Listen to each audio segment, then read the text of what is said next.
گمراہی والی بات ہے کہ جو خالق حقیقی ہے اس کو بندہ ہاتھوں سے بنائے تو بالکل گمراہی والی بات.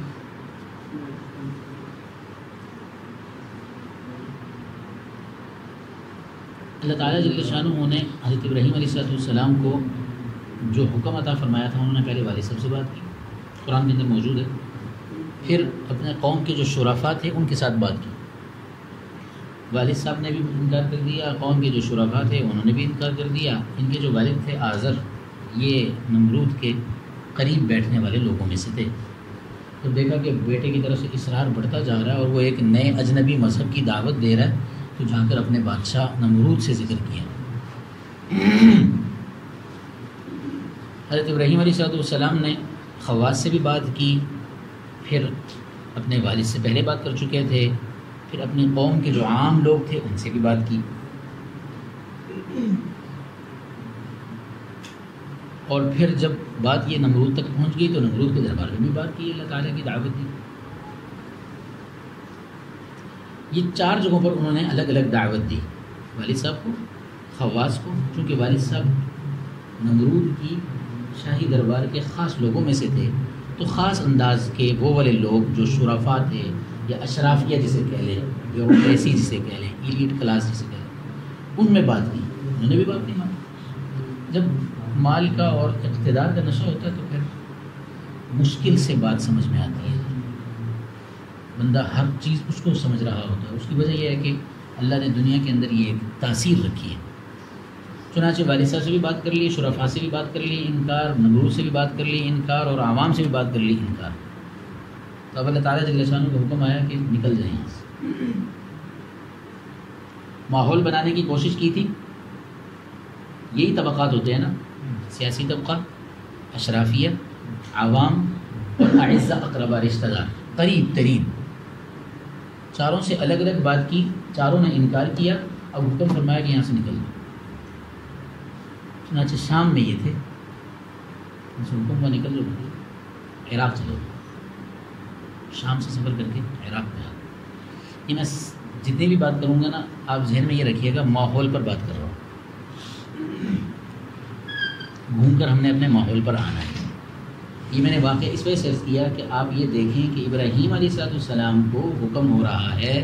ابراہیم علیہ السلام سے پہلے جو انبیاء ہیں، رسول جو ہیں اور انبیاء جو ہیں وہ چند ہزار ہیں. بعضوں نے 3000 اور بعضوں نے 7000 کہے ہیں. ابراہیم انبیاء کل کتنے ہیں؟ 1.25 لاکھ تقریباً. تو انبیاء علیہ السلام میں 1.25 لاکھ میں سے ابراہیم علیہ السلام سے پہلے جو انبیاء ہیں وہ 3000 یا 7000 ہیں. باقی کتنے بچتے ہیں؟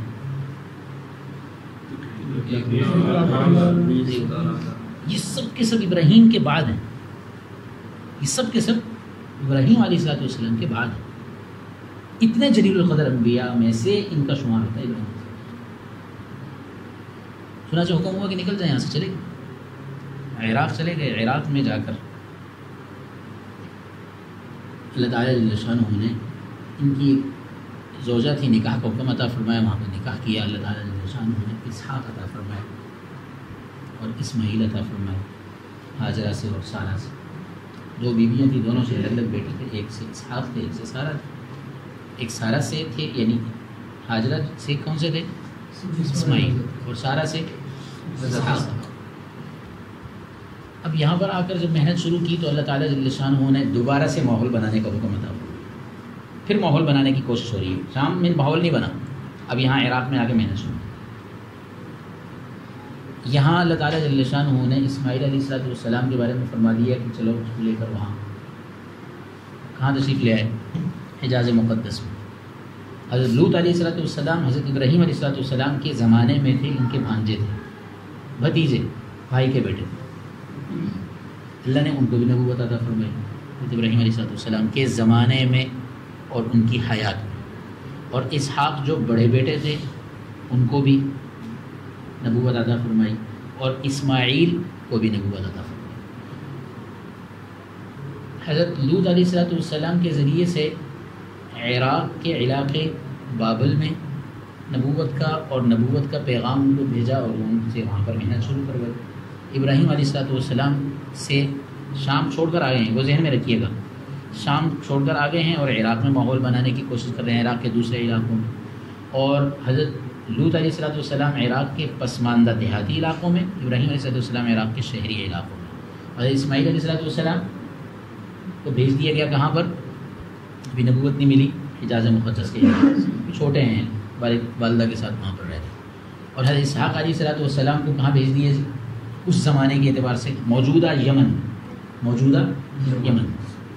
اب اس زمانے کے اعتبار سے دیکھا جائے تو پھر یہ علاقے جڑے ہوئے ہیں. یہاں پر شام بہت بڑا علاقہ تھا، اس کو چھوڑ کر آئے، وہاں ماحول نہیں بنا، اللہ تعالیٰ نے فرمایا وہاں سے نکل. اب یہاں پر دوبارہ سے 80 نیا ماحول بن رہا ہے. اور اس وقت عمر حضرت ابراہیم علیہ السلام کی 99 لکھی ہے یا 105 103 یہ اقوال ہیں، 105 103 کے اقوال ہیں. اس وقت اسماعیل بیٹے ملے ہیں اللہ تعالیٰ سے. اور آپ حضرات جانتے ہیں یہ واقعہ مشہور ہے کہ ایسے موقع پر کہ جب وہ بیٹا تھوڑا سا بڑا ہوا ہے، نہایت محبوب ہوتا ہے اس عمر کے اندر، تو حکم کیا آیا کہ مسلسل امتحانات چل رہے ہیں. اب یہاں پر نیا ماحول بنا رہے ہیں. ماحول بنانے کے لیے حجاز میں اسماعیل کو بھیج دیا گیا ہے، اور یمن میں اسحاق کو بھیج دیا گیا ہے، اور عراق کے جو دیہاتی علاقے ہیں وہاں پر بھتیجے کو بھیج دیا گیا ہے، اور خود عراق کی شہری آبادی کے اندر خود محنت کر کے یہاں پہ پھر ماحول بنا. چنانچہ اللہ تعالیٰ جل شانہ نے یہاں پر نیا ماحول بنوایا، اور یہاں پر نبوت کو اللہ تعالیٰ جل شانہ نے پھیلایا. اور پھر یہاں پر اسحاق جو اس وقت یمن جس کی سرحد عراق سے خود ملتی تھی، چونکہ یہ بیٹے تھے حضرت ابراہیم کے، تو قریب اکثر آنا جانا رہتا تھا. اور پھر حضرت اسحاق کی حیات میں کہ ان کے والد ابراہیم زندہ ہیں، تو اللہ تعالیٰ نے کن کو عطا فرمایا؟ اسحاق کو، یعقوب ان کے بیٹے. تو پھر ماحول بنوانے کے لیے اللہ تعالیٰ جل شانہ نے عراق میں اور یمن میں ماحول بنوایا کہ بیٹا پھر پوتا بھی نبی، اور دوسری طرف بھتیجا بھی نبی، اور بیٹا دوسرے اسماعیل میں ہے، ان کو بھی عنقریب نبوت ملنے والی. تو ماحول پھر بنوایا گیا، اور ماحول بنوانے کے بعد دعوت دی گئی کہ ماحول بناؤ، اور اس کے بعد دعوت دو، اللہ تعالیٰ جل شانہ کی دعوت کو پھیلاؤ.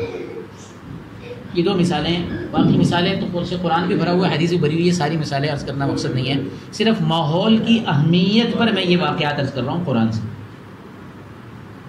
اچھا اب ذرا آ جائیے آپ حضرت موسیٰ علیہ السلام کے زمانے میں. ایک مثال اس زمانے کی عرض کروں گا، پھر اس کے بعد رسول اللہ کے زمانے.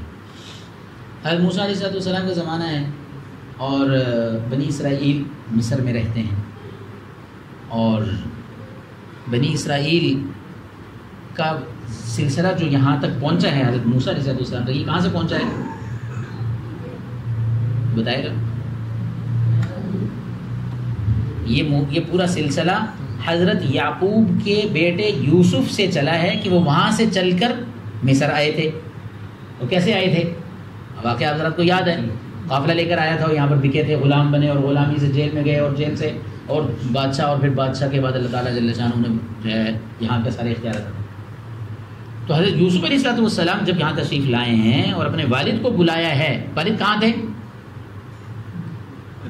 عراق کے قریب کے علاقے میں، جو اس زمانے میں، وہاں سے یہاں آئے ہیں مصر میں. تو کتنے لوگ تھے؟ 82 لوگ. اور یہاں ماحول بنتے بنتے بنتے جب صدیاں گزری تو اللہ تعالیٰ جل شانہ نے حضرت موسیٰ علیہ السلام کا زمانہ جب آیا تو 6 لاکھ لوگ تھے. 6 لاکھ لوگ تھے. 5 سے 6 صدیوں میں، بعضوں نے 9 صدیاں لکھی ہیں.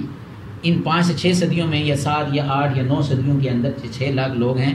ماحول کے اندر ان کو رکھا گیا ہے، کیونکہ اس سلسلے کے اندر نبوت کا سلسلہ چلنا ہے، کیونکہ اس سلسلے میں نبوت کے سلسلے میں مسلسل چلنا ہے. تو میں عرض یہ کر رہا ہوں کہ حضرت موسیٰ علیہ السلام جب کبھی بچے ہیں، اللہ تعالیٰ نے پیدا فرما دیا، تو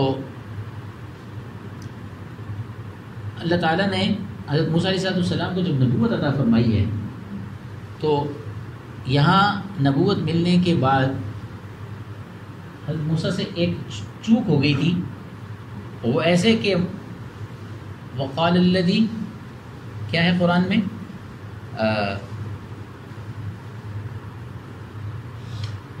حضرت موسیٰ علیہ السلام، وہ واقعہ مشہور ہے نا کہ وہ ایک قبطی کی اور ایک بنی اسرائیلی کی لڑائی ہو رہی تھی نا، تھپڑ مارا تھا. وہ تھپڑ ایسا لگا کہ فوقذہ موسیٰ، موسیٰ نے فوقذہ موسیٰ نے ایک گھونسا مارا. اس کو گھونسا کہتے ہیں. اس کو قرآن نے یہ کہا کہ موسیٰ نے ایک گھونسا مارا، فقال هذا من عمل الشیطان، کہ کہا کہ میرا ارادہ یہ نہیں تھا کہ میں اس کو مار دوں، لیکن وہ مر گیا۔ تو قرآن نے ایک اور جگہ پر کہا وقال رجل مؤمن من آل فرعون یکتم ایمانہ اتقتلون رجلا ان یقول ربی اللہ۔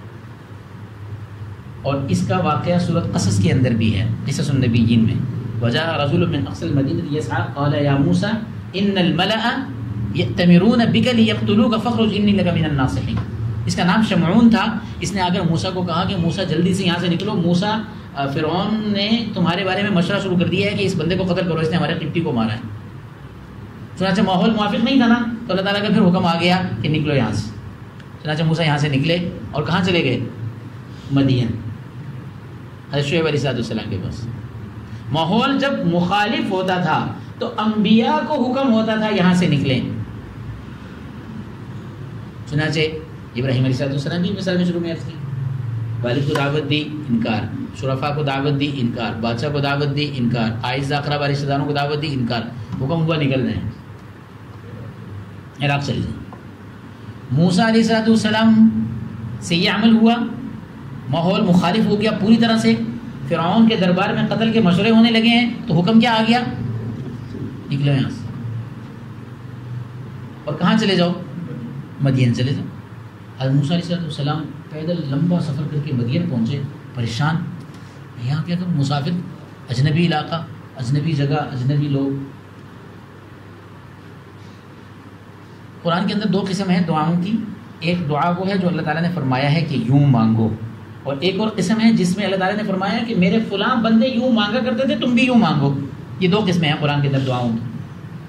تو اس میں جو یہ دوسری قسم ہے، علماء فرماتے ہیں کہ یہ ان دعاؤں سے جن کے بارے میں اللہ تعالیٰ نے خود فرمایا ہے کہ یوں مانگو، ان دعاؤں سے بھی زیادہ اثر والی۔ کیوں؟ اس لیے کہ اللہ تعالیٰ کے محبوب ترین بندے تھے، جنہوں نے مانگا اللہ نے ان کی مدد فرمائی۔ لا الہ الا انت سبحانک انی کنت من الظالمین کس نے پڑھا تھا؟ اللہ تعالیٰ نے کیا فرمایا؟ اس کے بعد کیا فرمایا؟ فاستجبنا لہ، ہم نے قبول کی، ونجیناہ، اور ہم نے نجات دی، وکذالک ننجی المؤمنین، ہم اسی طرح مومنین کو نجات دیا کرتے ہیں۔ اس دعا کے آخر میں فرمایا لا الہ الا انت سبحانک۔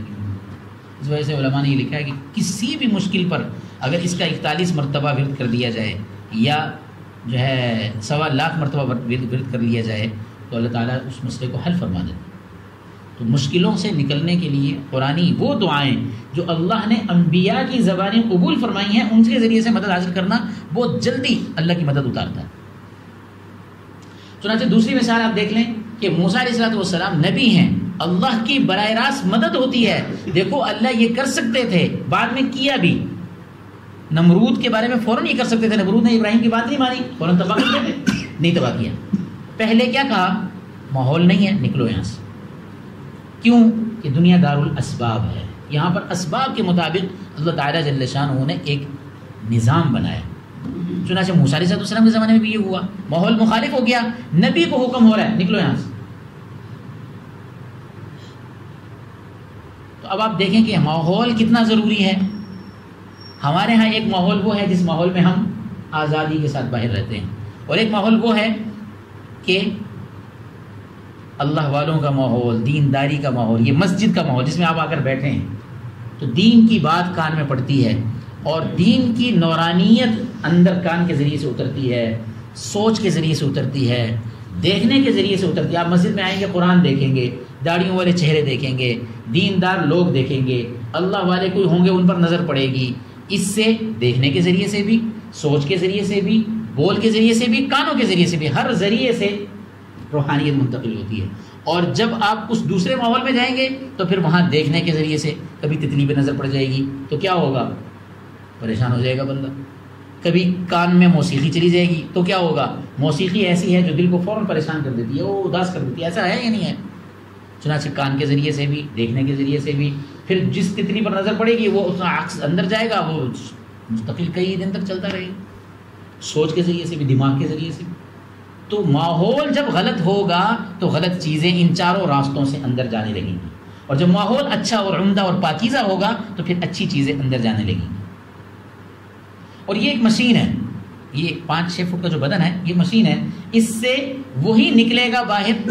اس کی زبان نکلنے کا راستہ ہے، ہاتھ، سوچ، آنکھ، یہ تمام جو اسباب ہیں، ذرائع جو ہیں، ان سے وہی نکلے گا جو انہی ذریعوں سے اندر جائے گا. تو یہ کیسے ممکن ہے کہ ماحول کے ذریعے سے جائے تو ناجائز چیزیں، موسیقی، ناجائز نظر، ناجائز سوچ، حرام یا ناجائز کھانا، پاکیزہ کھانا نہیں. تو پھر جب یہ چیزیں جائیں گی تو پھر پاکیزہ چیزیں اندر سے نکلیں، یہ کیسے ممکن ہے؟ ممکن نہیں ہے بالکل. آپ گنے کی مشین میں جب گنا دباتے ہیں تو گنے کا ہی رس نکلنا ہے نا، مینگو جوس تو نہیں نکلے گا اس کے اندر سے. تو ایسے ہی ہے کہ ماحول جیسا ہوگا ویسا یہ مشین اندر چیزیں کریٹ کرے گی، اس کے مطابق نکالے گی. چنانچہ اب یہ دیکھیں حضرت موسیٰ علیہ السلام کو اللہ تعالیٰ نے فرمایا ماحول موافق نہیں ہے، نکلو یہاں سے. وہاں گئے تو اللہ تعالیٰ نے دعا دل میں ڈالی. حضرت موسیٰ پریشان کہ بے سہارا ہیں، کوئی سہارا نہیں ہے، ٹھکانہ نہیں ہے، کھانے کی جگہ نہیں ہے، کچھ نہیں ہے. دعا مانگی، رب انی لما انزلت الی من خیر فقیر، یا اللہ میری طرف جو خیر بھی آپ اتارے میں اس کا محتاج ہوں. چنانچہ اللہ نے اس دعا کی برکت سے کہاں ملا دیا؟ نبی کو ملا دی. شعیب علیہ السلام سے ملاقات ہوئی، اور ملاقات بھی کیسے ہوئی؟ 2 بچیوں کے ذریعے سے، ان کی بیٹیوں کے ذریعے سے. اور انہوں نے کہا کہ میرے پاس 8 سال یا 10 سال رہو تو میں تمہیں اپنی بیٹی بھی دے دوں گا، اور ٹھکانہ تو میرے پاس ہے ہی ہے. موسیٰ علیہ السلام نے کیا کرنا تھا؟ حامی بننی تھی فوراً، کیونکہ وہاں پر تو کیا ہے، جان کے دشمن ہے، فرعون جان کا دشمن بن گیا، اور وہ ایک طاقت ہے، سیاسی طاقت ہے. چنانچہ اللہ تعالیٰ جل شانہ نے نبی کو ٹھکانہ بھی دے دیا، کھانے کا انتظام بھی کر دیا، رہائش کا انتظام بھی کر دیا، اور شادی کا بھی انتظام کر دیا. تو اب یہاں پر رہ کر نبی کے پاس گویا کہ حضرت موسیٰ علیہ السلام کو نبی کے ماحول میں رکھا گیا ہے. کیوں؟ کہ عنقریب ابھی نبوت ملنی نہیں، نبوت ملی نہیں تھی ابھی، عنقریب نبوت ملنی ہے. لہٰذا نبی کے ماحول میں اس کو رکھا گیا ہے تاکہ ان کی تربیت ہو جائے. اور کیا کیا گیا؟ نبی کے لیے کیا سب سے زیادہ ضروری ہوتا تھا؟ ہر نبی کیا کام کرتے تھے؟ ایک مشترک کام ہوتا تھا، سب نبیوں سے لیا جاتا تھا، بکریاں چرانا. اب موسیٰ کیا کر رہے ہیں؟ بکریاں چرا رہے ہیں. شعیب علیہ السلام.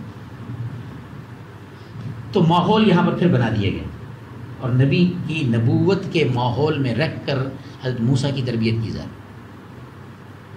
چنانچہ جب یہاں پر 8 سال یا 9 سال رہے ہیں، اور پھر اس کے بعد جب یہاں سے گئے ہیں، حضرت شعیب نے اپنی بڑی والی بیٹی سارہ کے ساتھ نکاح کر دیا، اور یہ ان سارہ کو لے کر جا رہے ہیں.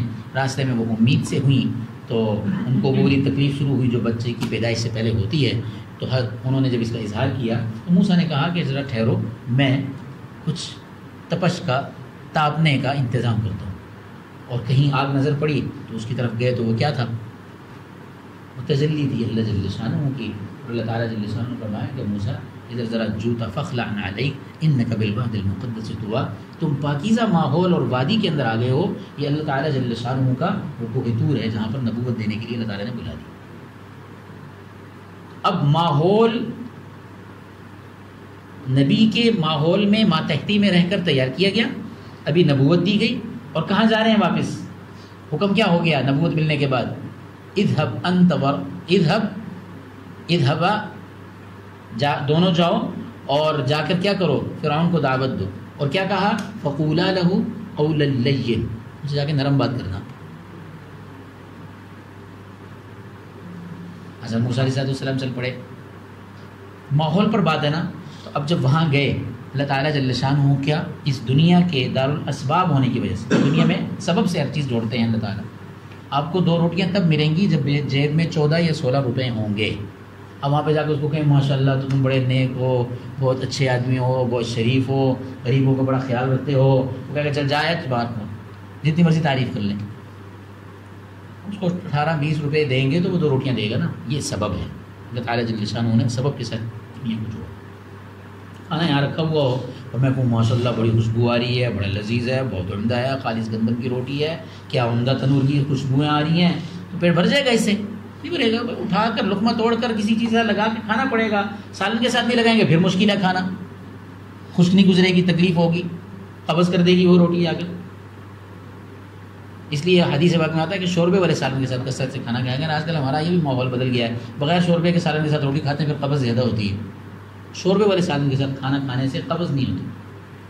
اور اوپر سے یہ ہم برگر شورمے اور سارا کچھ آج بھی میرا خیال ہے انہوں نے کچھ ایسے ہی انتظام کیا ہوا ہے, تو یہ چیز زیادہ اوپر سے جو ہے نا قبض کا سبب بنتی ہے, میدے کی چیزیں. رسول اللہ صلی اللہ علیہ وسلم کی زندگی میں جب ہم کھانا دیکھتے ہیں تو آپ کبھی روٹی سرکے کے ساتھ کھا رہے ہیں, کبھی گھی کے ساتھ کھا رہے ہیں, کبھی شوربے والے سالن کے ساتھ کھا رہے ہیں, اور اوپر سے شوربے کے کبھی لسی کے ساتھ کھا رہے ہیں. تو یہ سب چیزیں کیا ہیں؟ قبض کھولنے والی, قبض توڑنے والی. تو اب پھر ماحول بنانے کے لیے حضرت موسیٰ علیہ السلام کو کیا ہو گیا حکم کہ آپ واپس جائیں. واپس جا رہے ہیں, اللہ تعالیٰ جل شانہ نے یہاں ماحول بنا دیا. پہلے یہ مصر سے کیوں نکالا تھا کہ ماحول نہیں تھا, اللہ تعالیٰ نے اب ماحول بنا دیا. کیسے کہ یہ جو میں نے آیت پڑھی ہے سورۃ مؤمن کی, وقال رجل مؤمن من آل فرعون یکتم ایمانہ, فرعون کے سگے چچا زاد کو اللہ نے ہدایت عطا فرما دی. ان شرفاء میں سے ہے جو اس کے محل میں بیٹھتے. سورۃ مؤمن کے اندر 7-8 آیتوں کے اندر آپس کا مکالمہ ہے فرعون کا اور اس شخص کا. اس کا نام شمعون تھا, چچا زاد تھا فرعون.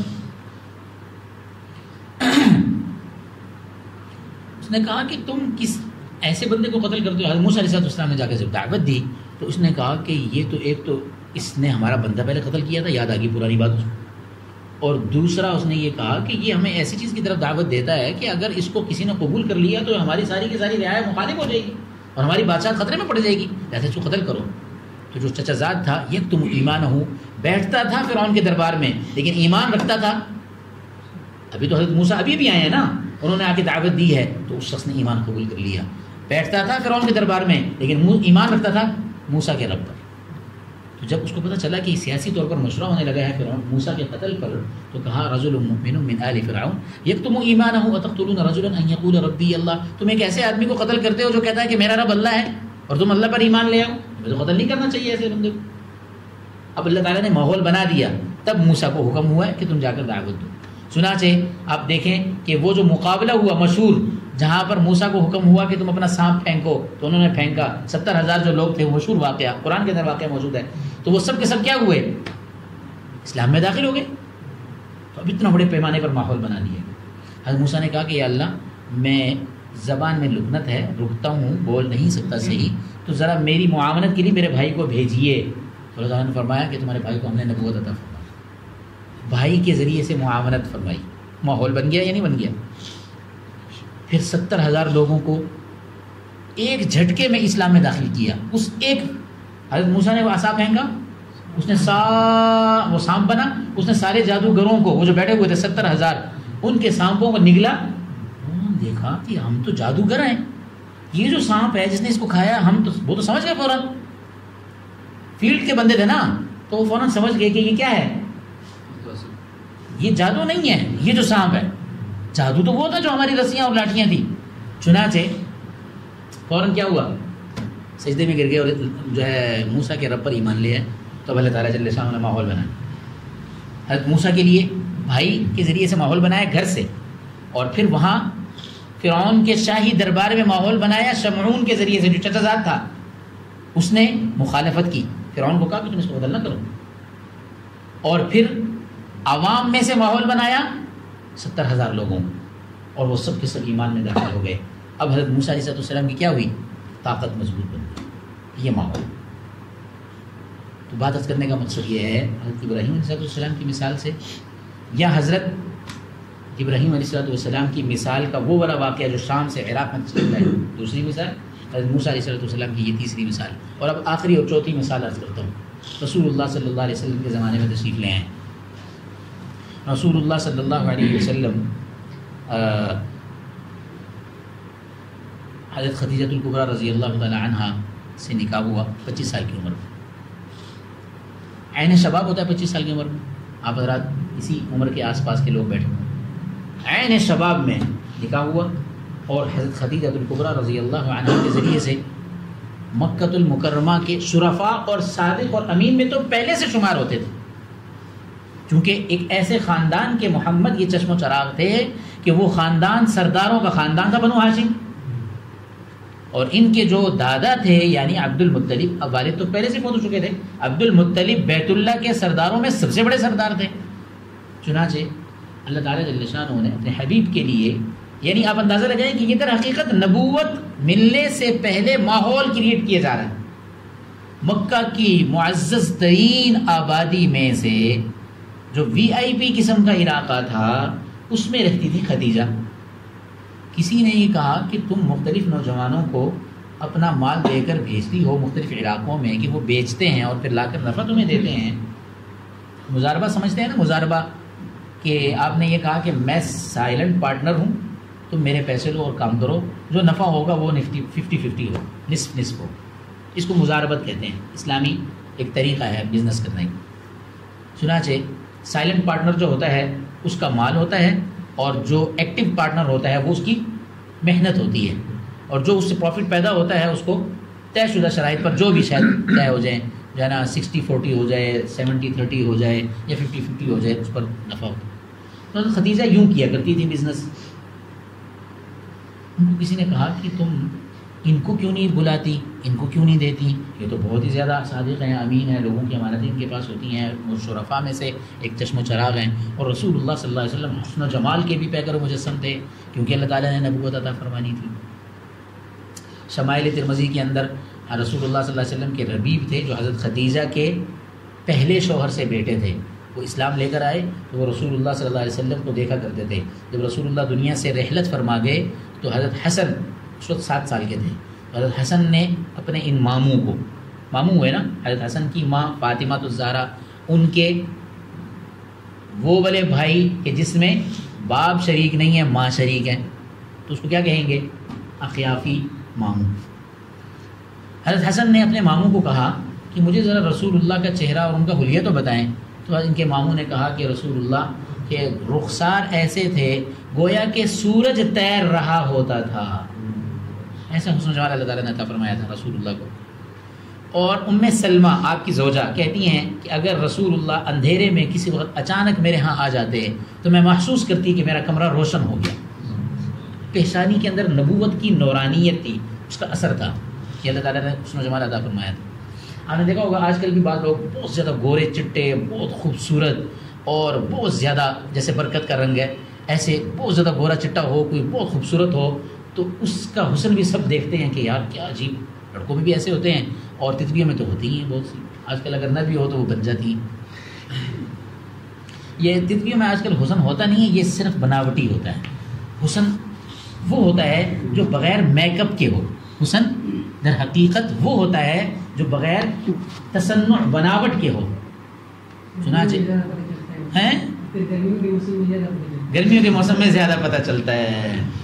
تو اب رسول اللہ صلی اللہ علیہ وسلم کو اللہ تعالیٰ جل شانہ نے چونکہ حسن و جمال بھی عطا فرمایا تھا تو اس وجہ سے بھی مکہ میں نمایاں تھے، دیانت، امانت اور صداقت بھی عطا فرمائی تھی۔ نبوت کو تو کوئی سلسلہ ہی نہیں ہے نا، نبوت تو 40 سال کی عمر میں جا کر مل رہی ہے، ابھی تو 25 سال کے لڑکے ہیں، 25 سے بھی بلکہ 23 سال کے لڑکے ہیں جب یہ معاملہ ہوا ہے خدیجہ کے ساتھ سیدۃ الکبریٰ رضی اللہ عنہ۔ تو کہا کہ ان کے معاونین نے کہا، خدیجۃ الکبریٰ کے معاونین نے، کہ تم یہ جو نوجوان ہیں ان کو بلا کر ان کے ساتھ یہ بزنس کر لو جو تم دوسرے نوجوانوں کے ساتھ کرتی ہو۔ ہاں ٹھیک ہے، کیونکہ صداقت اور امانت میں بھی نمایاں، حسن و جمال میں بھی نمایاں اور سرداری میں بھی نمایاں۔ تو ایسے ہی بندہ تو چاہیے ہوتا ہے بندے کو بزنس کرنے کے لیے کہ جو میرے پیسوں کو گڑبڑ بھی نہ کرے اور غلط بیانی بھی نہ کرے۔ آج کل کہاں ملتا ہے ایسا، کو ملتا ہے؟ چنانچہ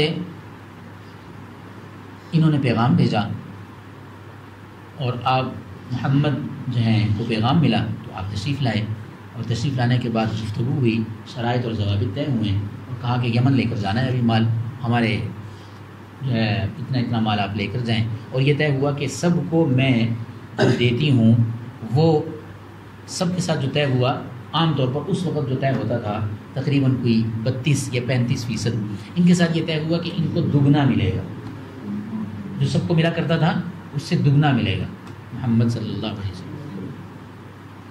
معاملہ طے ہو گیا، چلے گئے۔ حضرت خدیجہ نے ایک نوجوان کو ساتھ رکھا تھا، اپنے نوکر کو، کہ تم نے نظر رکھنی ہے، میسرہ اس کا نام تھا، کہ تم نے نظر رکھنی ہے، پہلی مرتبہ معاملہ ہے نا کہ جو ان کو ضرورت ہو تم نے اس کی ضرورت پوری کرنی ہے، اور یہ کہا کہ تم نے مداخلت نہیں کرنی، یہ جیسے کریں ان کو کرنے دینا ہے۔ چنانچہ آپ علیہ السلام کا سفر ہوا، پروفٹ بہت زیادہ ہوا، واپس تشریف لائے تو آپ علیہ السلام کو اس میں حضرت خدیجہ کو بہت زیادہ نفع ہوا. حضرت خدیجہ کو چونکہ شوہر فوت ہو چکے تھے تو ضرورت بھی تھی نکاح کی، تو اب آپ کی پہلی نظر اس پر پڑی. اس معاملے میں بھی نفع تو ہو ہی گیا، مالدار بھی تھیں، تو ایک آخری ضرورت تھی. عورت کو اللہ تعالیٰ جل شانہ نے فطری اعتبار سے مرد کی ضرورت کے بغیر اس کی زندگی نہیں بن سکتی، مرد کی فطری اعتبار سے اس کو مائل کیا ہے عورت کی طرف. چنانچہ یہ واقعہ سنانا مقصد نہیں ہے، میں اصل بات کیا کر رہے ہیں ہم ماحول کی. اس طریقے سے رسول اللہ کو حضرت خدیجہ کے ساتھ جوڑ دیا. اب جب 2 سال ہوئے نا تقریباً، اور یہ 2 سال میں تقریباً 3 چکر لگے، بعض روایت میں آتا 4 چکر لگے، بعض میں آتا 3 چکر لگے. تو 3 مرتبہ یا 4 مرتبہ کسی معاملے کو کرنا، یعنی اس زمانے میں تقریباً 3 سے 4 مہینے میں 1 چکر ہوتا تھا. یہاں سے یا عراق جاتے تھے اور یا شام جاتے تھے. عراق جب جاتے تھے تو جو ہے یمن کے راستے سے، اور شام جب جاتے تھے تو اس زمانے میں جو گرمیاں ہوتی تھیں تو شام جاتے تھے چونکہ شام ٹھنڈا تھا، اور عراق جب جاتے تھے تو اس موقع پر جب سردیاں ہوتی تھیں، شام میں بہت زیادہ ٹھنڈ ہوتی تھی تو اس وقت وہاں پہ نہیں جاتے تھے، ادھر جاتے تھے. چنانچہ یہ جب 3 یا 4 جب چکر لگے تو معاملات اطمینان بخش ہو گئے، اور خدیجہ کبریٰ نے پیغام بھیجا، رسول اللہ صلی اللہ علیہ وسلم نے جو ہے بخوشی اس کو قبول فرمایا اور نکاح ہو گیا. اب اللہ تعالیٰ جل شانہ نے آپ کو ماحول بھی عطا فرما دیا، علاقہ بھی پوش عطا فرما دیا، جو مکہ مکرمہ کی پوش علاقے کی آبادی تھی. ابو بکر صدیق رضی اللہ عنہ اسی علاقے میں رہتے تھے جس میں حضرت خدیجہ کبریٰ رہتی تھیں، اور ابو بکر مکہ کے بزنس مینوں میں، بڑے بزنس مینوں میں شمار ہوتے. تو اب جب رسول اللہ وہاں جانے لگے اس علاقے میں، گھر وہ بن گیا جو خدیجہ کا گھر تھا، بزنس بن گیا، اور اللہ تعالیٰ نے بڑا مقام عطا فرما دیا. تو اب ابو بکر سے دوستی ہونے لگی، تعلق، گفتگو، گپ شپ، یہیں سے دوستی بنی ابو بکر صدیق کی اور محمد الرسول اللہ. ابو بکر جان نچھاور کرنے والے دوست بن گئے. اور آپ کو پتہ ہے کہ یعنی آپ دیکھیں نا، کائنات کی وہ ہستی اس علاقے میں آ گئی ہے کہ جس علاقے میں رسول اللہ کو اللہ نے زندگی بھر کا ساتھ بنانا تھا، آج بھی ساتھ ہی، اور قیامت میں بھی ساتھ ہوں گے، اور جنت میں بھی ساتھ ہی محل ہوگا. تو ملاقات کب ہو رہی ہے؟ خدیجۃ الکبریٰ کے ذریعے سے نکاح ہوا تو کہاں بلا لیا؟ اس علاقے میں جو علاقہ خدیجۃ الکبریٰ کے گھر والا تھا، اور وہاں پر دیکھا کہ ابو بکر سے ملاقات ہونے لگی. چنانچہ کیا ہوا؟ دوست بھی مل گیا، ماحول بن رہا ہے. دوست، نبوت کا بھی کوئی چکر نہیں ہے، ابھی 15 سال باقی ہے نبوت ملنے میں. دوست بھی مل گیا. جان نشاور کرنے والے خاندان میں سے ابو طالب تو ہیں ہی ہیں، اور بیوی بھی مل گئی. اور اللہ تعالیٰ جل شانہ نے نبوت شادی کے 25 سال کی عمر میں شادی ہوئی، اور 29 سال کی عمر میں بیٹی عطا فرما دی زینب سب سے پہلے. تو اولاد بھی مل گئی، سب کچھ مل گیا، یہ ماحول بن گیا. اور اس کے بعد تقریباً 10 سال مزید گزرے تو اللہ تعالیٰ نے نبوت عطا فرمائی. تو جب نبوت عطا فرمائی، میں تفصیل نہیں عرض کر رہا، تفصیل بڑی لمبی چوڑی ہے، صرف اتنی بات عرض کر رہا ہوں، آپ حضرات کی توجہ اس طرف کرنے کی کوشش کر رہا ہوں کہ ماحول بنانے کے لیے اللہ نے انبیاء کو بھی ایسے نہیں چھوڑا، ماحول میں رکھا ہے، ماحول ان کے لیے پیدا فرمایا ہے، ماحول ان کے لیے کریٹ کیا ہے. نہیں تھا تو کریٹ کیا. جیسے کہ دیکھیں یہ سارے واقعات کیا ہو رہے ہیں، ماحول بنایا جا. چنانچہ جب انبیاء کے لیے ماحول اتنا ضروری ہے تو میں اور آپ کے لیے ماحول ضروری نہیں ہے؟ یہ کیسے ہو سکتا ہے کہ ہم ایک آزاد بے دینی والے یا بے دین اسلام اور اسلامی احکامات سے دور زندگی گزاریں، اور ہم یہ کہیں کہ ہم سے حرام کا ارتکاب بھی نہ ہو، ہم سے کوئی گناہ بھی نہ ہو، اور ہم سے سارے فرائض بھی پورے ہوں، ہم سے سارے مستحبات اور سنتیں بھی پوری ہوں؟ کیسے ہو سکتا ہے؟ اس کے لیے ضروری ہے کہ دن میں 5 مرتبہ کم از کم مسجد کے ساتھ جڑیں، 3-4 گھنٹوں کے بعد مسجد میں آئیں، آ کر وضو کریں، بسم اللہ والحمدللہ، وضو کو شروع میں پڑھنے سے سارے گناہ معاف ہو گئے. نماز پڑھی، سجدہ کیا، نورانیت ملی، اللہ کا قرب ملا. اب پھر چلے جائیں، جا کر پڑھیں، کام کریں، بزنس کریں. پھر 3-4 گھنٹے گزرے، پھر اذان ہو گئی، حی علی الصلاۃ، آ جاؤ نماز کی طرف. پھر ماحول میں آ جاؤ، پھر ماحول سے نورانیت حاصل کرو، برکتیں حاصل کرو، اللہ کا قرب حاصل کرو، سجدے کی نورانیت، نماز کی نورانیت، ذکر اللہ کی نورانیت، مسجد کی نورانیت، فرشتوں کو ماحول کی نورانیت. پھر یہاں سے پاکیزہ ماحول کے بعد پھر چلے جاؤ، پھر اپنا کام کرو. پھر 2 گھنٹے کے بعد پھر آ جاؤ، حی علی الصلاۃ، حی علی الفلاح، ادھر کامیابی ہے، ادھر نماز، آ جاؤ. تو اس سے اللہ جل شانہ نے ہم سب کے لیے یہ ماحول کی صورتحال پیدا فرمائی. چنانچہ جب رسول اللہ کو نبوت ملی تو جو اعلان کیا قولوا لا الہ الا اللہ تفلحون، تو ماحول یہی والا جو بیوی کے ذریعے سے، دوستوں کے ذریعے سے، اولاد کے ذریعے سے، چچا کے ذریعے سے بہترین موافق تھا. سب لوگ صادق اور امین کہہ رہے ہیں، وہ سب ایک دم بالکل 180 زاویے کی ڈگری پر 100% مخالف ہو، بالکل مخالف. ہم ایمان نہیں لے کر آئے ہیں. اب کیا کہہ رہے ہیں؟ تم جھوٹے بھی ہو نعوذ باللہ، تم کاہن بھی ہو، تم جادوگر بھی ہو، تم پتہ نہیں کیا کیا باتیں کہی جاتی. چنانچہ کتنا عرصہ رہے ہیں نبوت ملنے کے بعد مکہ میں؟ 13 سال. نبوت ملی 40 سال کی عمر میں، اور کب تک یہاں رہے؟ 53 سال کی عمر تک.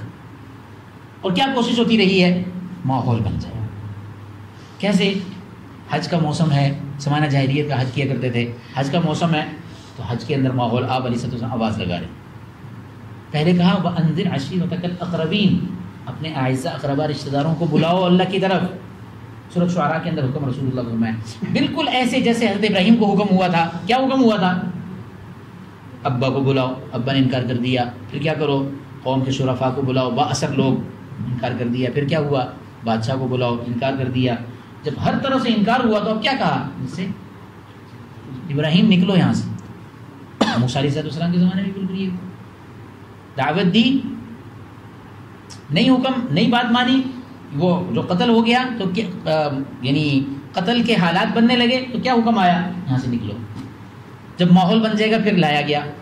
بیائی نہیں، رسول اللہ کو 13 سال رکھا گیا مکہ میں. رسول اللہ 13 سال تک رہے. صحابہ جب جاتے ہیں نا، کہاں کس ملک کی طرف ہجرت کری تھی صحابہ نے سب سے پہلے؟ حبشہ کی طرف. تو صحابہ کہتے ہیں یا رسول اللہ آپ بھی ہمارے ساتھ چلیں، یہاں پر آپ کو بھی مشکل ہے، دقت ہے. تو جب جبریل آتے تو آپ ان سے پوچھتے تو جبریل کہتے کہ اللہ کا حکم نہیں ہے آپ کو وہاں جانے کا. آپ نے کیا کرنا ہے؟ آپ نے یہیں رہ کر ماحول بنانے کی کوشش کی. چنانچہ 13 سال تک ماحول بنانے کے لیے یہاں رکھا گیا.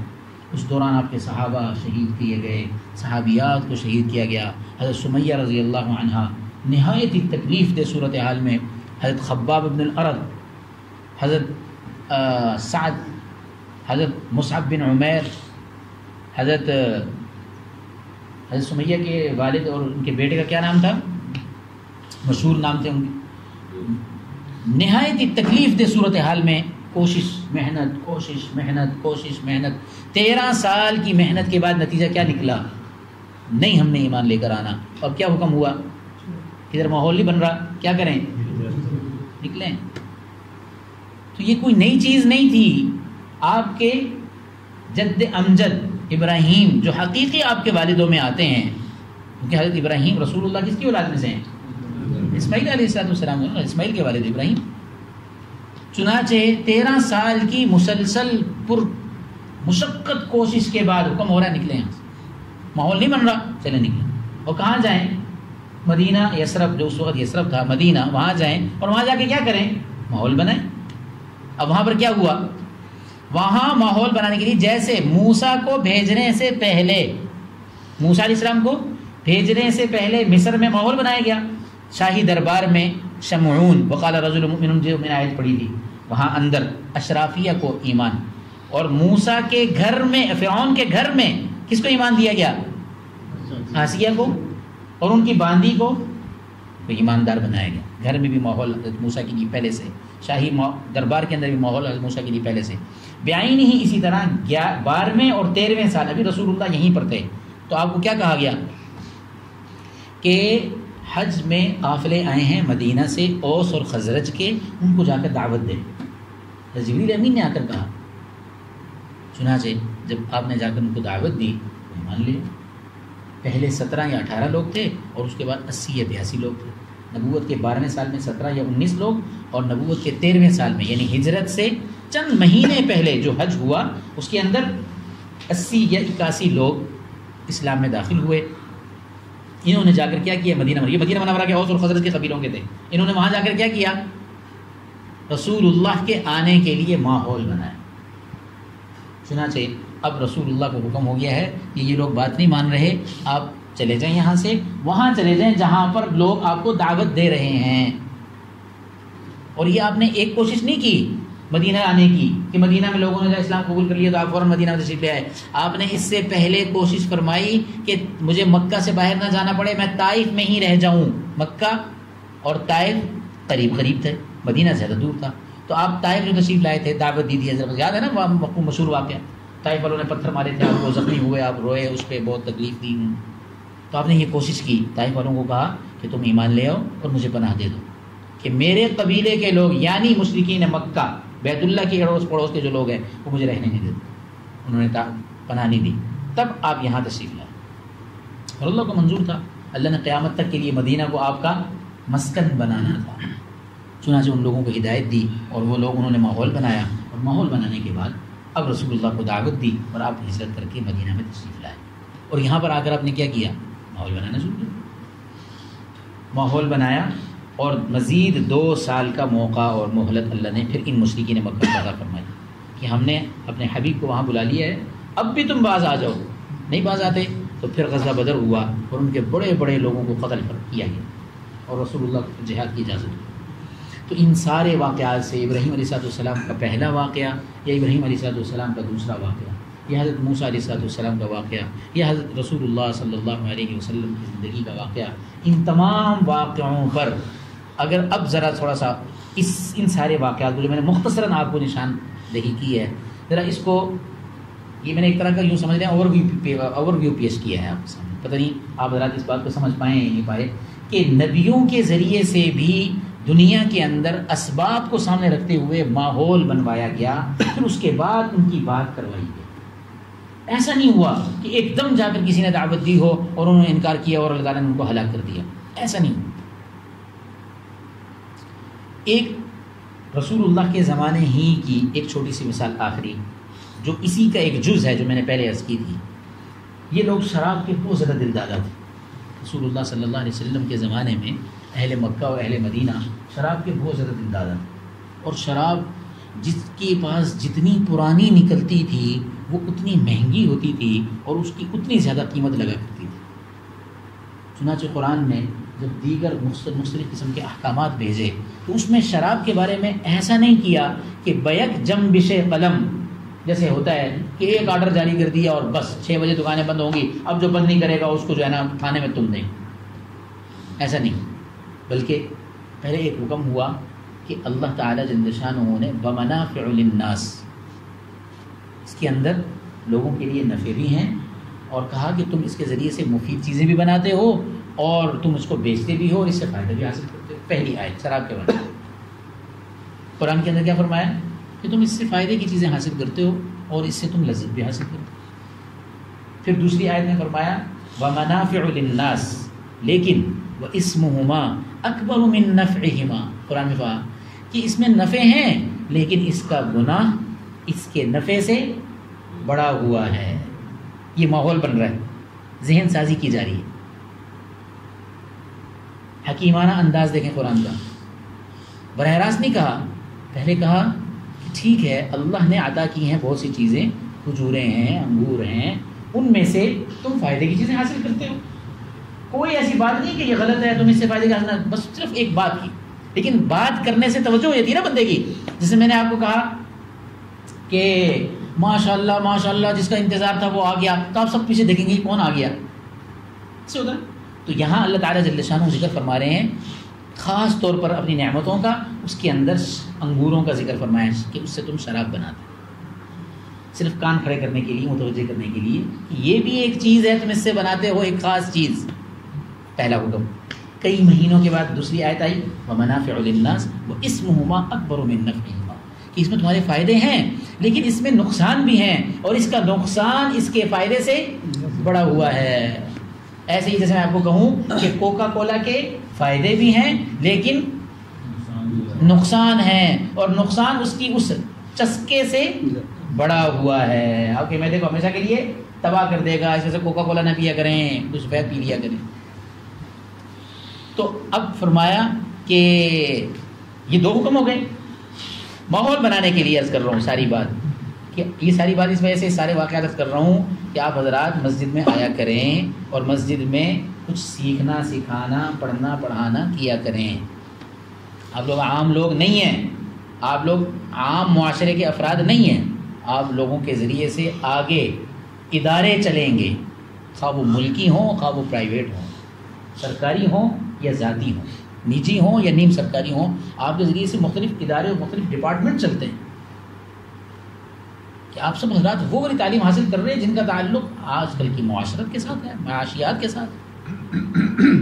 آپ حضرات کی اگر دینی تربیت ہوگی تو آپ اللہ سے ڈر کر وہاں کرسی پر بیٹھیں گے جتنا آپ کا اختیار ہے۔ ایسا تو ہوگا نہیں کہ سلیمان علیہ السلام کی طرح اللہ تعالیٰ آپ کو پوری کائنات کی بادشاہت عطا فرما دے، کسی کو تعلیمی ادارے کا کچھ بنا دیں گے، کسی کو فوڈ اتھارٹی کا کچھ بنا دیں گے، کسی کو جینا ہسپتال کا کچھ بنا دیں گے، کسی کو عدلیہ کا کچھ بنا دیں گے، کسی کو تعلیمی نظام کا کچھ بنا دیں گے، کسی کو جو ہے نا مختلف اداروں کی مختلف ذمہ داریاں عطا فرما۔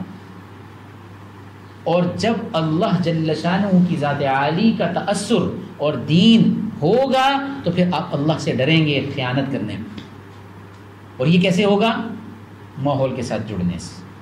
یہ چیز آپ کون سی چیز آپ کو روک دے گی کہ نہیں یار یہ غلط ہو، ناجائز نہیں کرنا یار، حرام مال گھر میں نہیں لگ، اپنے بچوں کو بیوی کو نہیں گنا، یہ کون سی چیز ہوگی جو آپ کو روکے گی؟ ماحول سے جڑا رہنا، نہیں تو بہہ جائیں گے۔ اتنا فساد ہے، اتنی خیانت ہے، اتنی بددیانتی ہے، اتنی دو نمبری ہے، یا بے ایمانی تیرا آسرا کہہ کر نکلتے ہیں نا آج کل، یہی ہے، ہاں حقیقت ہے، حقیقت ہے، یہ کہہ کر ہم نکلتے ہیں۔ بظاہر تو ہم یہ کہتے ہیں کہ روزی روٹی کمانے کے لیے جا رہے ہیں، لیکن حقیقت یہ جس ایک ادنا ملازم کا سرکاری جھاڑو پر 2 نمبری چلتی ہے نا، وہ جھاڑو دیتا ہے، پھر اس کے بعد جھاڑو کو چھپا کر اپنے گھر میں لے آتا ہے۔ اس نے جھاڑو میں ہی 2 نمبری کرنی تھی، چوری کرنی تھی، وہ جھاڑو ہی کر سکتا تھا، اس نے جھاڑو میں کرنی۔ اور جس کے ذریعے سے جو کسی سرکاری تعلیمی محکمے میں ہوگا نا، وہ کوئی 2-3 پینسلیں، 2-3 ربڑ، 2-3 شارپنر وہ گھما کر بچے جیب میں ڈال کر لا کے اپنے بچوں کو دے دے گا، اس نے اتنا ہی کرنا تھا، وہ اتنا ہی کرے۔ حالانکہ یہ کیا ہے اس کے لیے؟ یہ ایک شارپنر سرکاری ادارے کا اس کو دوزخ میں پہنچانے کے لیے کافی۔ ماحول سے جڑیں، اللہ نے انبیاء کے لیے ماحول کو ضروری قرار دیا۔ یہ اتنے واقعات، یہ میں نے جو آپ کو سنائے ہیں، یہ تو میں نے 4 واقعات سنائے ہیں، وگرنہ اگر قرآن جو ہے اور واقعات شروع کروں تو میرا خیال ہے 2-4 گھنٹے چاہیے، 8-10 واقعات اگر اور بیان کرنے ہو۔ ماحول بنانا اتنا ضروری ہے ماحول۔ چنانچہ اب تیسرا حکم کیا آیا؟ شراب حرام کرنی ہے نا اصل میں، تو ماحول کریٹ کیا گیا۔ سب سے پہلے شراب کے بارے میں توجہ دلائی گئی کہ جو مفید چیز تمہیں دی ہے اللہ نے، تم اس کو کھاتے بھی ہو، اس سے کچھ بناتے بھی ہو جو مشروب ہے، کوئی ایسی بات نہیں کہ غلط ہے، کوئی ایسی بات نہیں کہ ٹھیک نہیں ہے۔ کچھ عرصے کے بعد حکم آیا کہ فائدہ بھی ہے اور نقصان بھی ہے، نقصان فائدے سے بڑا ہوا ہے، لہٰذا بس اتنی بات کے بعد ختم ہو گیا ہے۔ تقریباً سال کے بعد پھر ایک آیت آئی، وہ کیا آئی؟ یا ایھا الذین آمنوا لا تقربوا الصلاۃ وانتم سکارى، نماز کے قریب مت جاؤ اس حال میں کہ تم نشے میں ہو، نماز کے قریب مت جایا کرو۔ چنانچہ اس سے کیا پتہ چلا کہ جب نماز پڑھنی ہے، صحابہ اس کے بعد کیا کرتے تھے؟ شراب کے تو دل دادا تھے نا، تو صحابہ کیا کرتے تھے کہ عشاء کی نماز پڑھی اور فجر تک لمبا وقت ہے نا، لہٰذا فوراً شراب پی لی، کہ اب جب تک فجر کی نماز آئے گی تو یا فجر پڑھی اور فوراً شراب پی لی، تاکہ جب تک ظہر آئے گی تو نشہ کر چکا۔ یہ صحابہ کا عمل تھا ایمان لانے کے بعد۔ آپ کو عجیب لگ رہا ہوگی، عجیب بات لگ رہی ہوگی نا کہ صحابہ شراب پیتے تھے رسول اللہ صلی اللہ علیہ وسلم کی پر ایمان لانے کے بعد بھی؟ ہاں پیتے تو قرآن میں لکھا ہوا ہے، آپ پڑھیں تو آپ کو پتہ چلے نا۔ بعضوں کے چہروں پہ حیرت، میں اس وجہ سے یہ بات کر رہا ہوں کہ میں نے یہ بات کی تو آپ میں سے بعضوں کے چہروں پہ مجھے حیرت سی رہی، تو اس پر یہ میں نے بات، قرآن پڑھتے نہیں ہے نا، اس وجہ سے پتہ ہی نہیں قرآن میں کیا ہے، سارا واقعات قرآن کے اندر موجود۔ اچھا، تیسرا حکم کیا آ گیا؟ شراب پیو لیکن نماز میں نہ پیو، کہ نماز کا وقت جب ہو تم نشے میں نہ ہو، ایسے وقت میں پیو۔ لہذا صحابہ نے اب کیا کرنا شروع کر دیا؟ مینیج کرنا شروع کر دیا شراب کو ایسے طریقے سے۔ اس کی اصل میں وجہ یہ ہوئی تھی کہ ایک مرتبہ ایک دعوت ہوئی، اس دعوت میں کھانا ہوا، اور کھانے کے بعد جیسے کہ ہوتا تھا، جیسے کہ ہم کھانے کے بعد کولڈ ڈرنکس پیتے ہیں نا، تو وہ کھانے کے بعد شراب پیا کرتے تھے۔ اور شراب چلی اور شراب کے کھانے کے بعد شراب اور شراب کا نشہ اور فوراً اذان ہوئی. اذان کے وقت تو منافقین فوراً مسجد میں آ جاتے تھے. تو صحابہ نے تو آنا ہی آنا تھا, فوراً مسجد میں آئے, نماز پڑھی, اور نماز جس نے پڑھائی اس نے بھی شراب پی ہوئی تھی, جس نے پڑھی انہوں نے بھی شراب پی ہوئی تھی. تو قرآن غلط پڑھ دیا. جو قرآن غلط پڑھا تو سب صحابہ نے کہا یہ کیا, تو قرآن غلط پڑھ رہے ہیں امام صاحب. جا کر رسول اللہ کو شکایت لگائی. رسول اللہ کی مجلس میں عمر فاروق بیٹھے ہوئے تھے. عمر فاروق رضی اللہ عنہ, اس آیت کے ساتھ نزول عرض کر رہا ہوں, یہ جو میں آیت ابھی بھی. تو رسول اللہ نے عمر فاروق رضی اللہ عنہ نے عرض کی یا رسول اللہ, اللہ تعالیٰ سے کوئی ایسا حکم واضح طور پر مانگ لیں کہ جس سے ہماری نمازیں تو خراب نہ ہو, کم از کم جس نے پینی ہے وہ پی. یہ آیت حضرت عمر فاروق کی منشا اور مشورے اور رائے پر اللہ نے اتاری. عمر فاروق کا اندازہ اتنا ہے, عظمت کا اندازہ کہ عمر فاروق نے رسول اللہ کو مشورہ دیا, اللہ نے آیت نازل فرمائی, قرآن بن گیا. چنانچہ اس پر یہ آیت نازل ہوئی. اللہ تعالیٰ نے فرمایا کہ تم شراب پی لیا کرو, لیکن جب نماز پی ہوئی ہو تو پھر نماز کے قریب مت جاؤ. تو اب اس وجہ سے صحابہ نے اس کا یہ خیال کرنا شروع کر دیا. لیکن ایک دوسری طرف یہ بات بھی ذہن میں رکھیں کہ جو دوسرا حکم آیا تھا کہ اس کے نقصان نفع سے بڑے ہوئے ہیں, جو ایک سال پہلے حکم آیا تھا, بہت بڑی تعداد نے اسی پر چھوڑ دی تھی شراب. بہت بڑی تعداد نے اسی حکم پر چھوڑ دی تھی شراب. ایسے ہی جیسے مثال طور آپ یہ کہیں کہ میں نے آئس کریم کلفی کھانی ہے, تو آپ کو والد صاحب کہیں یا والدہ کہیں کہ اب تمہارا ابھی موسم سردی ابھی بھی گئی ہے, گلا خراب ہو سکتا ہے, چلو کھا لو لیکن دھوپ کے وقت میں کھا لینا, رات کے وقت میں نہ کھاؤ, ہو سکتا ہے صبح اٹھو تو گلا خراب ہوا ہو. تو آپ کہیں اچھا چلیں ہاں یہ بات ٹھیک ہے ابھی نہیں کھاتا. تو ایسے صحابہ کی بڑی تعداد تھی, انہوں نے اسی بات پر وَإِسْمُهُمَا أَكْبَرُ مِن نَفْعِهِمَا کہ اس کا فائدہ چھوٹا ہے نقصان بڑا ہے, اسی پر ایک بڑی تعداد نے شراب چھوڑ دی. اب جب یہ دوسرا حکم آیا اس پر بھی جو دل دادا تھے وہ تو پیتے تھے, مینیج کر کے پیتے تھے, لیکن ایک بڑی تعداد تھی اس کے علاوہ جو پیچھے ایک چھوڑ چکی ہے نا, اب ایک اور بڑی تعداد نے بالکل شراب پینا چھوڑا. یہ کیا ہو رہا ہے, سارا ماحول بن رہا ہے. اچھا اب اس کو تقریباً چند مہینے گزرے, 7 یا 9 یا 10, بعضوں نے کم بھی لکھے ہیں, تقریباً 7 ماہ کے قریب گزرے. اب آیت کیا نازل ہوئی تھی؟ ایک واقعہ ہوا. پھر واقعہ کیا ہوا کہ حضرت عبد الرحمن ابن عوف رضی اللہ عنہ مشہور صحابی, مالدار صحابہ میں بزنس مین, بہت بڑے صحابی تھے. دعوت کی اور دعوت میں کھانا بنا, کھانا کھایا, اور کھانا کھانے کے بعد شراب ہوئی. اور شراب کے نشے میں وہ جو کھانا تھا اس میں اونٹ کی سری پکی تھی, بونگ پائے, اور صبح کا ناشتہ سری پائے ہوتے ہیں نا, تو صحابہ بھی صبح کے ناشتے میں سری پائے کھایا کرتے تھے. اس وجہ سے سری پائے کا جو ناشتہ ہے وہ سنت سمجھ کے کبھی کبھی کھا لیا کریں, لیکن وہ گائے ہو یا اونٹ ہی ہو خیال رکھا کریں. تو اب وہ اس کھانے میں سری تھی, صحابہ نے ناشتہ کیا, ناشتہ کرنے کے بعد شراب پی. صبح کا وقت تھا نا کھانے کا, تو ظہر میں تو بھی کافی وقت تھا, شراب پی, اور شراب پینے کے بعد نشے میں تھے, اور نشے میں شعر و شاعری کا وہ بہت زیادہ ان کے ہاں رواج. شعر و شاعری عام طور پر کرتے تھے, رسول اللہ صلی اللہ علیہ وسلم بھی کبھی کبھی کوئی شعر فرما دیتے تھے. اللہ نے قرآن میں یہ کہا ہے کہ ہم نے آپ کو شاعر بنا کر نہیں بھیجا, لیکن آپ مستقل شعر نہیں فرماتے تھے, کسی کا کوئی شعر پکڑ لیتے تھے, کبھی کبھی ارشاد فرما دیتے تھے اسی کو. تو کہا کہ وہ واقعہ کیا ہوا کہ جب نشے میں ہوئے نا تو ایک دوسرے سے شعر و شاعری کرنے لگے. ان شعر و شاعری کے اندر زمانہ جاہلیت کی باتیں آئیں, اور انصار کے 2 قبیلے تھے, اوس اور خزرج. اوس نے خزرج کو اور خزرج نے اوس والوں کے لوگوں کو کچھ برا بلا کہا, اور اس میں ان کو غصہ آیا.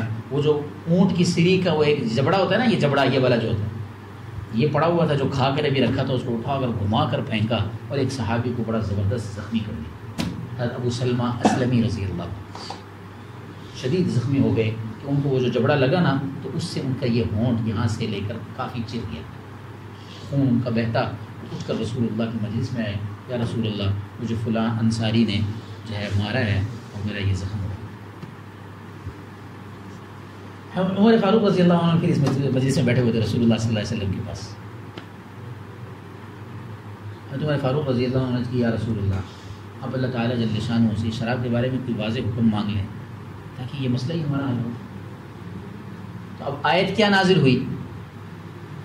بعضوں نے لکھا ہے اسی موقع پر آیت نازل ہوئی، اور بعضوں نے لکھا ہے کہ کچھ دنوں کے بعد آیت نازل ہوئی. کیا؟ یا ایھا الذین آمنوا انما الخمر والمیسر والانصاب والازلام رجس من عمل الشیطان. اے ایمان والو، شراب شیطانی اعمال میں سے ایک عمل ہے. فاجتنبوہ، کیا کرو؟ کلی طور پر اس سے اجتناب کرو. اجتنبوہ، آپ حضرات چونکہ عربی نہیں جانتے، یہ امر ہے. امر کا مطلب حکم ہے. پیچھے کیا تھا؟ ایک ویسی بات تھی، اللہ تعالیٰ نے بہت سی نعمتیں پیدا کی ہیں، ان کے اندر انگور بھی پیدا کیے ہیں. پھر کیا تھا؟ اس میں فائدے بھی ہیں، نقصان بھی ہیں. نقصان زیادہ ہیں، فائدے کم ہیں. یہ کیا ہو رہا ہے؟ یہ ماحول بن رہا ہے، ذہن سازی ہو رہی ہے. پھر اس کے بعد کہا کہ جب نماز کا وقت ہوا کرے تو پھر بالکل بھی نہ پیا کرو. اب میں نے عرض کیا کہ دوسرے حکم پہ ایک بڑی تعداد نے چھوڑی، تیسرے حکم پہ پھر ایک بڑی تعداد نے چھوڑی، اور اب کوئی چاہتا ہے یا نہیں چاہتا، مانتا ہے یا نہیں مانتا، کیا کرے گا؟ چھوڑے گا ہی چھوڑے گا. لہذا صحابہ نے وہ والے مٹکے جو شرابوں کے بھرے ہوئے تھے توڑ توڑ کر اتنی بہائی کہ مدینہ منورہ کے اندر کئی ہفتوں تک، بعضوں نے مہینے سے زیادہ لکھا ہے، کئی مہینوں تک جب بارش آتی تھی، چونکہ ساری زمین شراب سے سیراب ہو گئی تھی نا، تو جب بارش آتی تھی، پانی پڑتا تھا مٹی پر، تو اس سے شراب کی خوشبو مہکتی تھی دوبارہ. تو صحابہ اس کو محسوس کرتے تھے کہ یہ ہم نے جو بہائی تھی ابھی تک اس کے اثرات موجود. تو بات عرض کرنے کا ساری بات کا خلاصہ یہ ہے کہ قرآن نے بھی حکیمانہ انداز سے انبیاء کو نبوت سے پہلے کیا کیا؟ ماحول. اور یہ ایک شراب کی مثال تو آپ کے سامنے میں نے کھول کر رکھی. تو میرے پیارو، بات عرض کرنے کا مقصد یہ ہے، ماحول سے جڑے رہیں گے تو اللہ تعالیٰ جل شانہ ہمیں بڑے شرور سے، بڑے بڑے فتنوں سے اور بڑی بڑی شیطانی حرکات سے بچا لیں گے. اور اگر خدا نخواستہ ماحول سے نہ جڑے تو آپ میں سے ہر ایک کی جیب میں یہ رابطہ تو ہے ہی ہے. یہ کسی تتلی کے ساتھ، کسی ناجائز موقع پر، کسی موسیقی پر، کسی کے ساتھ، یہ ہاتھ